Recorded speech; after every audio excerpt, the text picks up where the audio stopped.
ICC champions trophy తుది పోరుకు రంగం సిద్ధమైంది. క్రికెట్ అభిమానులు ఎంతో ఉత్కంఠగా ఎదురు చూస్తున్న ఫైనల్ పోర్లో భారత్ న్యూజిలాండ్ తలపనున్నాయి.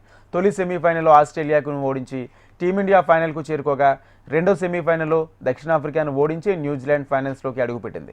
ఈ రెండు జట్ల మధ్య రేపు దుబాయ్ ఇంటర్నేషనల్ క్రికెట్ స్టేడియంలో టైటిల్ పోరు జరగనుంది.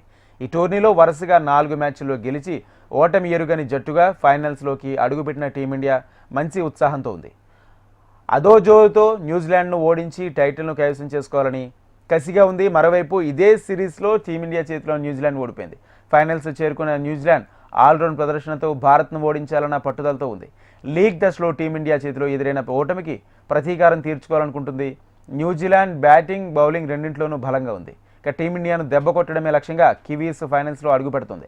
దీంతో ఫైనల్ మ్యాచ్లో భారత్కు గట్టి సవాలు ఎదురయ్యే అవకాశం కనిపిస్తుంది. బలాబలాల పరంగా ఇరు జట్లు సమంగా ఉన్నాయి. ఫైనల్ పోరు హోరాహోరీగా సాగే అవకాశాలు ఉన్నాయి.